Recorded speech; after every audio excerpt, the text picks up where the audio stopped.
so have your questions ready.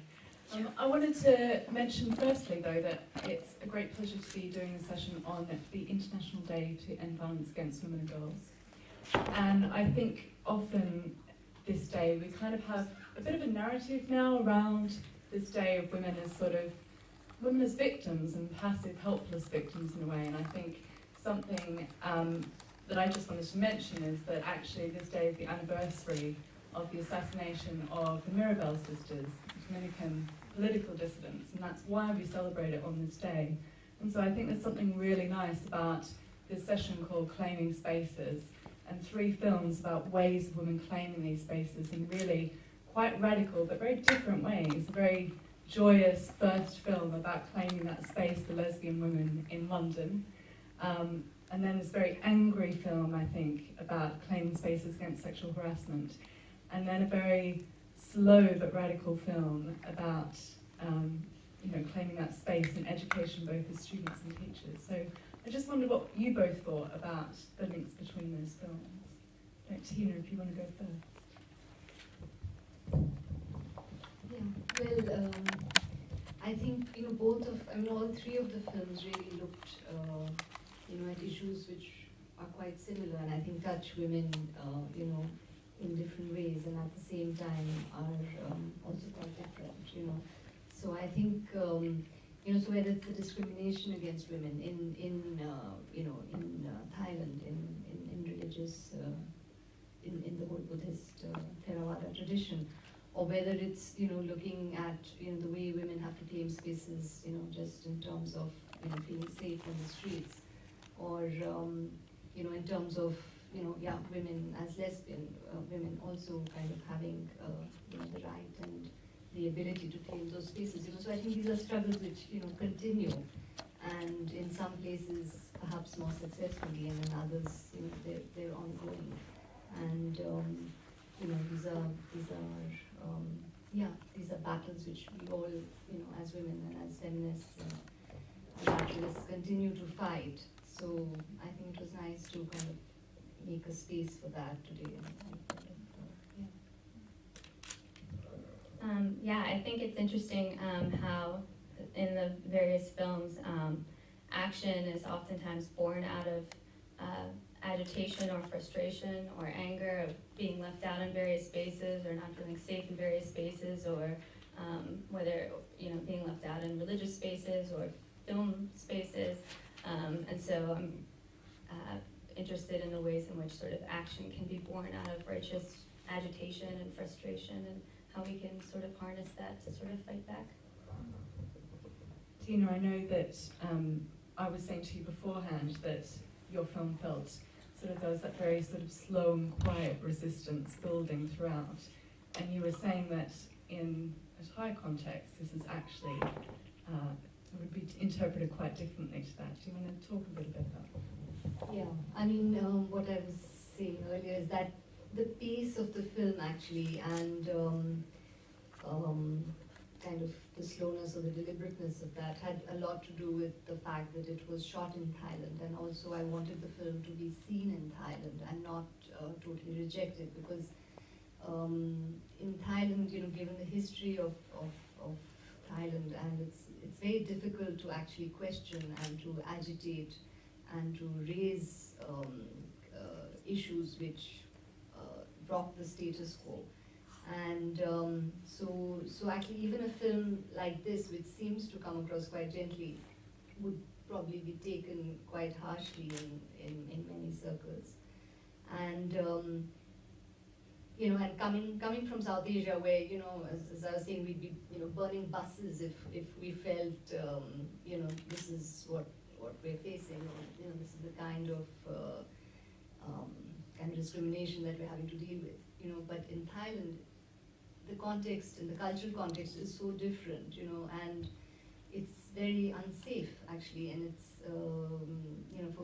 for women in this context, for example, to actually come out and protest, or to actually raise their voice against the Sangha, the largest Sangha, which in Thailand being 98% Buddhist country, is extremely powerful, is extremely well connected and invested, in with the monarchy, with so it's it's very dangerous to raise those kinds of questions, So the film and the way in which I approached it, or even the way in which I kind of did my research was, itself very, very difficult, because there's very little information on the subject, and people themselves are very unwilling to speak about these issues openly.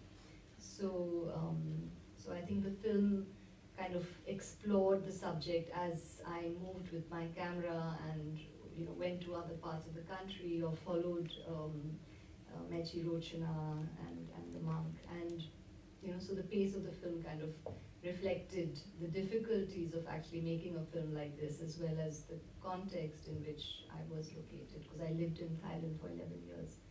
So yeah. And you finished the film in June. Yes. And have you shown it in Thailand yet?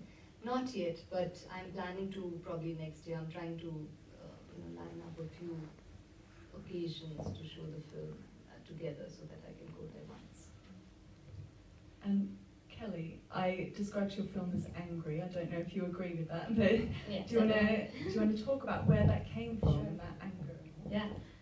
Yeah, I think a lot of my film works come out of places of anger, and I think various frustrations, whether they be around patriarchy or capitalism, or various systemic ills. A lot of motivation comes from the frustrations that I feel in working with others to fight against these issues. And I'm sure everyone in this room has probably experienced or knows someone close to them that's experienced sort of street harassment or sexual harassment, and sort of the anger or frustration that can bring on. I was also inspired by, around the same time I made this film, there were protests happening in Cairo against street harassment, and the protests were women were in the streets fighting against street harassment, and there were these like knife marches, and so women were holding knives in the streets, demanding that street harassment stop. And so I can bet that evening there wasn't much street harassment after that, at least for that night. But so I'm interested in sort of militant resistance, and I was also inspired by a film that we'll be playing later this week. Born in Flames was one of the earliest films I saw that sort of really made me think about militant resistance and what that can look like. And I'm interested in film video as a tool of visualized resistance, and so that's sort of where that all came from. I was going to ask as well, because you've got a very a great oil paint animation style in there, and then you've got your spoken word. But I suppose animation to me seems like it's quite a male-dominated field, and I wonder if there's something in there about you claiming that space as a woman, and what that feels like as well. Yeah, that's interesting. Yeah, animation is sort of a male-dominated film or field for sure. Well, there are many women animators, but they're of course lesser known. And animation also is generally sort of thought of as this, arena of sort of, for sort of children, or more sort of childlike arena. And so I like to sort of question that or push the boundaries of our ideas of animation. A lot of my films sort of employ more darker or violent themes, and so I'm also constantly sort of interested in great women animators and filmmakers. Thank you. Do we have any questions from the audience? We've got a microphone down here, so wait for it to come to you.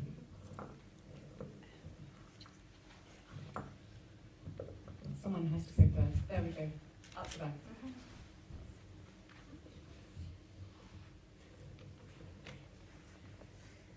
My question is for Kelly. We only saw this one film, but you said do many films that are with dealing with resistance. Are you always in the films, or have you filmed other women? Oh my gosh, no. No, this is really scary for me to make. I've never put myself sort of on screen before this film, and I've only used my voice in like one other film. But I usually always do, like, if you've ever seen those like Terry Gilliam like cutout animations, a lot of my work is sort of experimental animation. So this was the first time that I put myself on screen and done any sort of spoken word stuff like that. So it was fun but terrifying.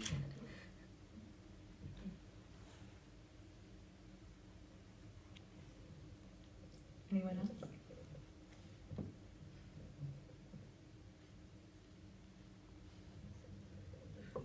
My question is for Teena, whom I know from before, as Shannon does. Did you purposely go out to explore intersectionality in the way it has appeared in the film? There were so many different themes. There was poverty, there was lack of opportunity for economic advancement or lack of education, location-specific hindrances, and of course there was religion and the old powerful nature of Buddhism in Thailand. So did you go out to do that, or did that just emerge? Was that emergent? Actually, when I decided to start working on this film, I had just heard about some kind of scandalous case about some Thai monk, and I started asking myself, yeah, well, okay, that's interesting, but where are the women? And then when I started looking at that, I realized that the Buddhist establishment actually functions as a social security network in a country where there's a lot of poverty, much more than I had realized coming there from India and as a journalist. And so, kind of my interest in the subject actually evolved from the fact that, while these magnificent temples and institutions are actually really propped up primarily by women and through the donations which women give, women don't have access to the services which they provide to boys, because boys are allowed to be ordained, and so they have access to education, to free board, to lodging. So I really kind of came to the film in that way, and then of course began to go deeper and explore how the religion itself and kind of allowed for this discrimination, and how women couldn't be ordained, or they were allowed to only wear white robes, and they occupied a certain position in Thai society. So that's really how the film evolved. And then of course I then tried to look at the economy, the kind of situation in which women had to survive, given the fact that they didn't have access to an education in the way boys did. And so that is really how the intersectionalities, as you see, kind of evolved in the film. But yeah.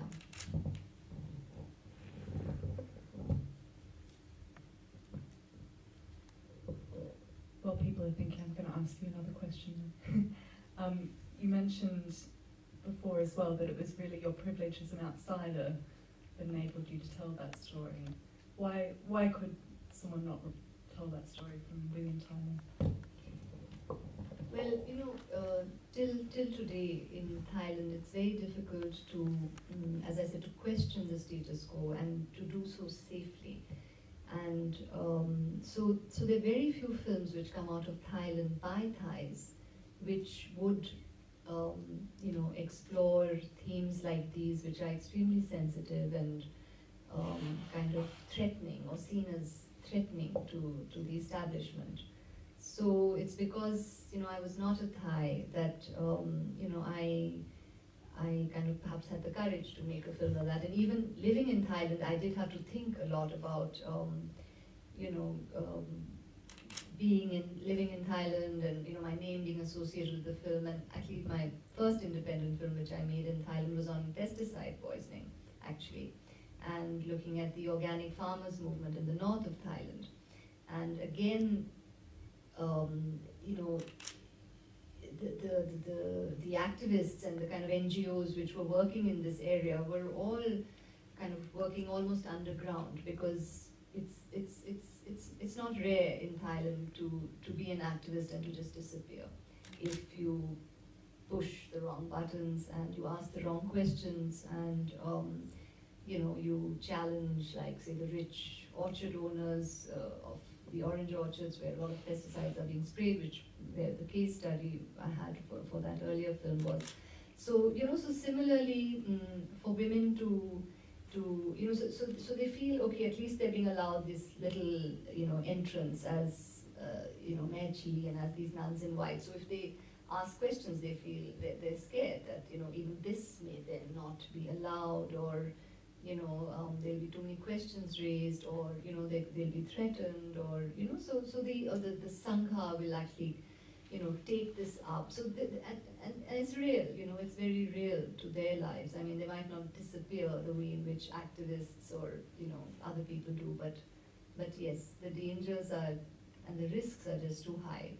So it's really, so in that way, I think I was privileged to be able to explore these themes, just because I actually didn't hold a Thai passport. And for someone like Rochana, is there any risk to her from telling her story? Well, Rochana is not a nun anymore, and she disrobed to continue with her education. So,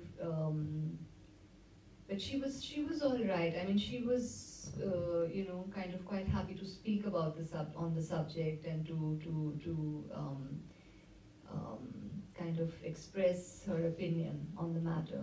But again, you know, this film and the last film are not films, you know, that I'd be showing in Thailand across, you know, they're films which, if they show, they'd show in Bangkok to a very small audience, and they're not films which would be traveling around, because, yeah, I think the people concerned would not like, I mean, they wouldn't go on television, for example. I wouldn't, you know, that would not happen.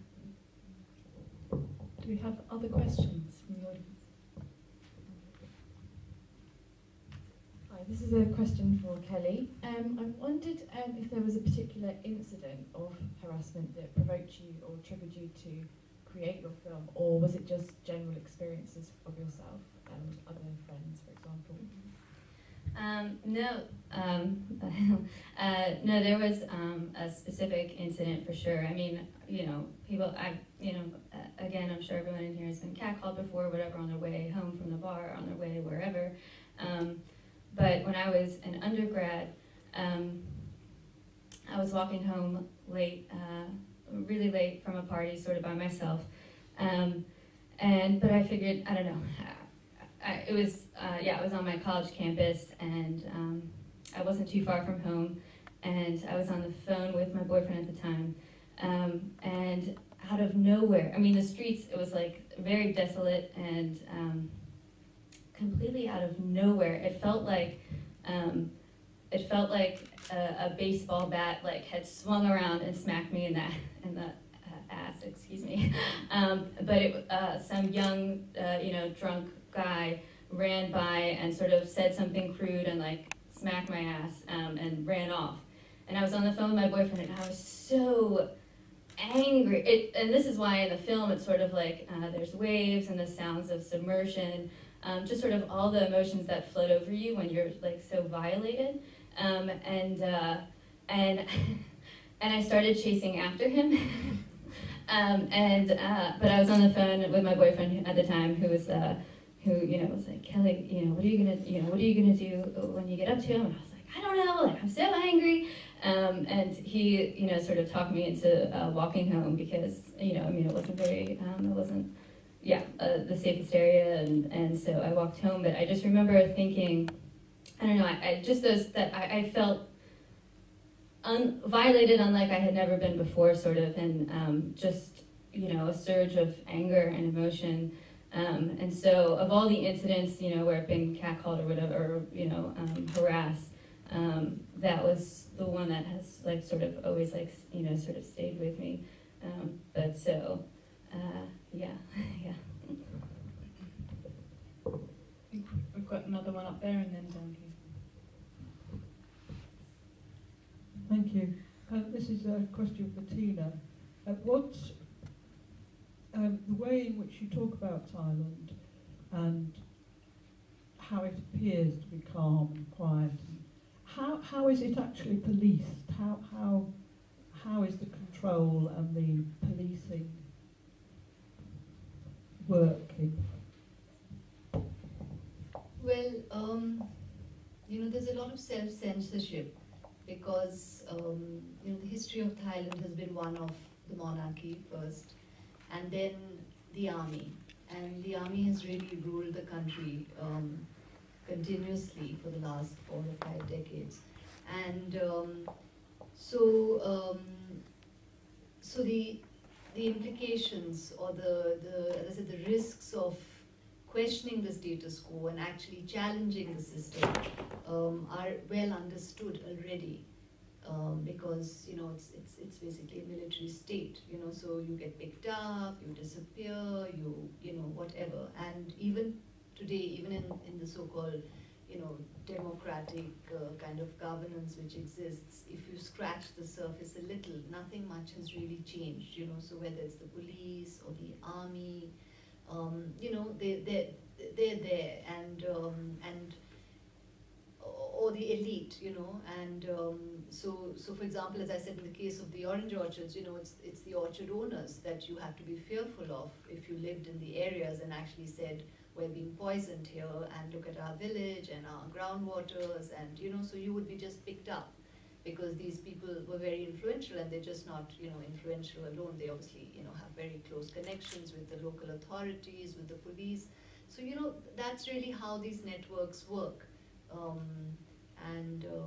so a lot of people realizing that would then on their own choose not to speak out publicly or not to raise these kinds of issues publicly. I mean, they might talk about it quietly amongst themselves, but nobody will really come out and voice their opinion, even though, a lot of people I spoke to, didn't themselves, even know that women, for example, nuns, couldn't have access to an education, within the Buddhist temples. So, I was kind of amazed that this wasn't really kind of common knowledge, but a lot of people actually didn't even know that. So really, is that the case, So, apart from self-censorship, there's also, sometimes, because these conversations aren't had, people don't have access often to the information that they need, and you can't source that information from any other way other than directly going to the people, or say going to the temples and asking them those questions, and you just won't do that. Yeah. Did you have a question down the front here?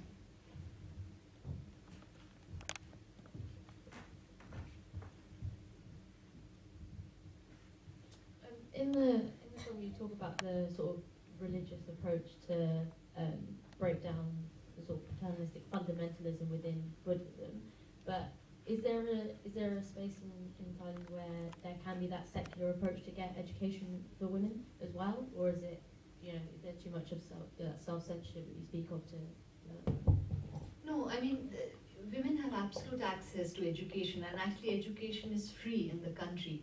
But the point is that for up to 40 to 50% of the population, they can't afford to keep their children, their daughters or sons for that matter, in school. Because they can't afford the costs of, so schooling may be free, but you have to buy uniforms, you have to buy books, you have to transport your children to the schools and back, you have to provide the meals for them in the school. And a large number of Thais cannot actually afford to do that. So, so absolutely, education is open to all children, and there's no discrimination on that front, but it's because Thai families can't afford to keep their children in school that the temples come in and fill that hole, that gap, by providing that education totally free, which includes boarding, lodging, food, clothes, books. So that's how, so a lot of parents then actually give their sons into the monasteries to provide them with this education which they couldn't otherwise. If that answers you, yeah. But are there secular campaigns which seek to provide those same educational advancements for people without, so instead of saying their children have to go into a religious education, is there a secular education where they can have, people are campaigning for free education that way? For girls. Yeah. There is free education, but the point is they should be campaigning, yes, for saying, make sure we provide an additional financial subsidy to these families who actually have to pull their daughters out by the time they're 12 or 13, because they can't afford to keep them in school because of these add-on costs. But no, there is no campaign like that at all, yeah. All right, I'm afraid we do have to finish up there. Do either of you have any last parting thoughts or words you want to say?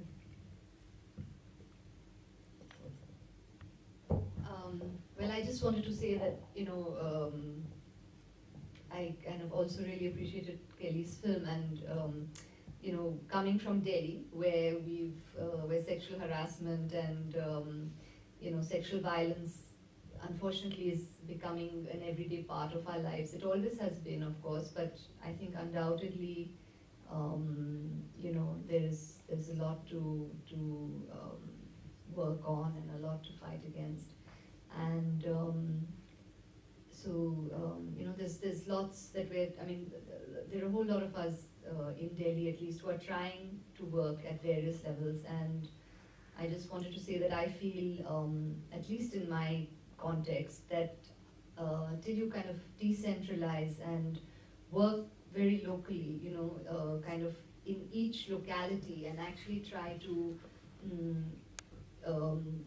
in that area work towards making that area kind of a kind of safer space for women, whether it's working with the local stations or working in your community, and kind of making people aware of what their rights are as women, and if there are cases of sexual harassment, how to actually tackle it, or what systems there are in place which you can access, whether those systems work or don't work, So at least in Delhi, in my area where we're living, where I live, we're trying to, do this and see whether we can, it's not just, of course, about fighting for laws and, at the state level, but, and of course all those rallies which are important, but also I think to kind of try and locally organize and,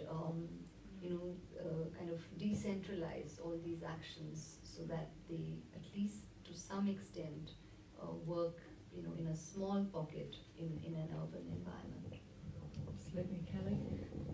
I just want to quickly reflect back on the Spice Girls of India film from last night, because I think that the mother in that film kept telling her daughters, instances would occur, and whether the women were made to feel uncomfortable working at their shop, and the mother kept saying, though it's difficult, we have to sort of stay, because if we retreat or leave, they win. And so, that I was thinking a lot about that, sort of watching these films tonight about claiming spaces, and I think that we have to stay in these spaces and keep fighting aggressively and getting louder and louder. Wonderful, thank you. I think that's a great note to end on. I hope you will join us for the rest of the week as well, and after party on Saturday night. Thank you, everyone.